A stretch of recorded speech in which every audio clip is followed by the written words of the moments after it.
नमस्कार दोस्तों भगवान की यह कहानी अगर आपको अच्छी लगे तो कहानी को दिल से लाइक और चैनल को सब्सक्राइब करके घंटी को ज़रूर दबा देना।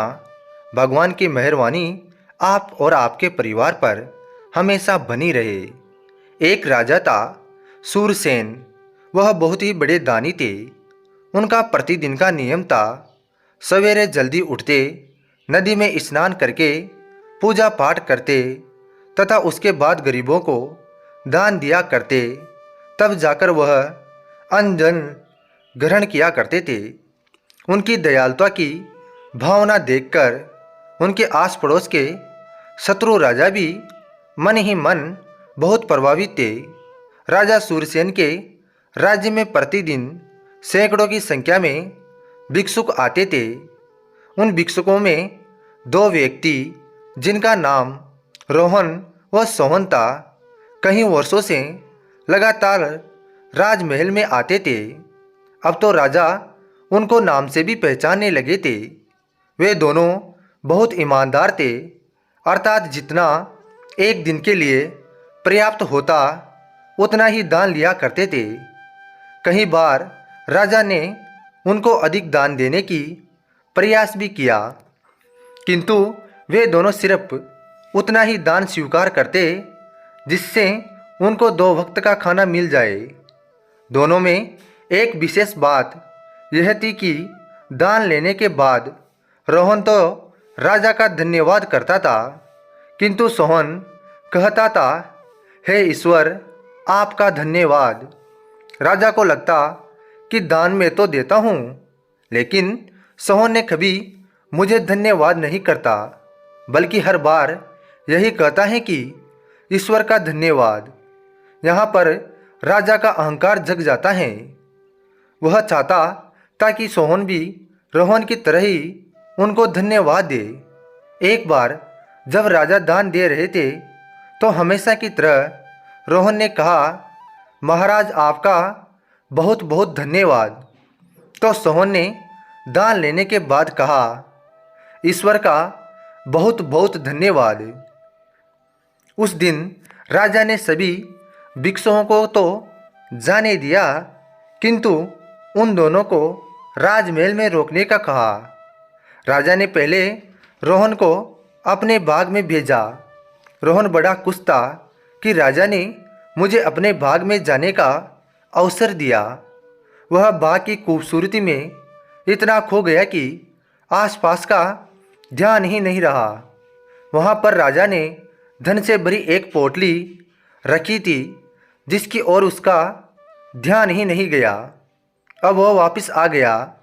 राजा ने पूछा कि क्या तुम्हें वहाँ कुछ मिला? रोहन बोला, नहीं महाराज, मुझे तो कुछ भी नहीं मिला, लेकिन बाग बहुत ही अच्छा था। अब राजा ने सोहन को वहाँ भेजा। वह मन ही मन ईश्वर को धन्यवाद देता हुआ बाग में घूम रहा था कि उन्होंने उसे यह अवसर दिया कि आज राजा के बाग में घूमने का मौका मिला। वह बड़ा सतर्क होकर वहाँ चल रहा था। तभी उसकी नज़र उस पोटली पर पड़ी जिस पर रोहन की नज़र नहीं पड़ी थी। वह वापस आया और राजा को वह धन से भरी पोटली राजा को दे दी। अगले दिन राजा ने रोहन को एक बड़ा सा कटहल दिया और सोहन को मात्र कुछ रुपए दे दिए। सोहन ने हमेशा की तरह ईश्वर को धन्यवाद दिया। अब रोहन बेईमान से उस कटहल को लेकर चल दिया और सोचने लगा कि राजा आज आखिर यह क्या दे दिया, और उसने बाजार पर बेच दिया। कटहल सब्जी वाले को बेच दिया। सोहन ने उन रुपयों का कटहल उसी सब्जी वाले से खरीदा और संयोग से यह वही था जिससे रोहन ने बेचा था। घर जाकर जब उसने वह कटहल काटा तो उसकी आंखें खुली की खुली रह गई।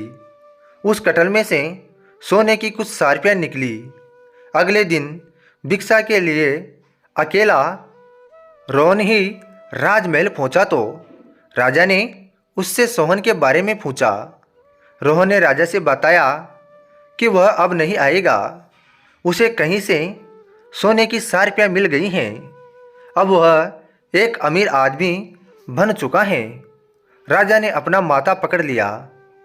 राजा ने सोचा कि मैंने कितना प्रयास किया कि रोहन दान के लिए हमेशा मुझे ही धन्यवाद देता है, उसकी मदद की जाए, लेकिन इसके भाग्य में धन था ही नहीं। सोहन ठीक ही है, हर बात के लिए ईश्वर का धन्यवाद करता था। राजा का घमंड टूट चुका था। अब राजा ने कहा, हे ईश्वर, मुझे सही राह दिखाने के लिए आपका धन्यवाद। हमारे पास जो कुछ है वह ईश्वर की कृपा से ही प्राप्त हुआ है। इसीलिए हमें घमंड तथा दूसरों से ईर्ष्या कभी नहीं करनी चाहिए। तो दोस्तों, आशा करूँगा कि आपको यह कहानी अच्छी लगी होगी। कहानी अगर अच्छी लगी हो तो कहानी को लाइक, चैनल को सब्सक्राइब करके घंटी को ज़रूर दबा देना। धन्यवाद दोस्तों।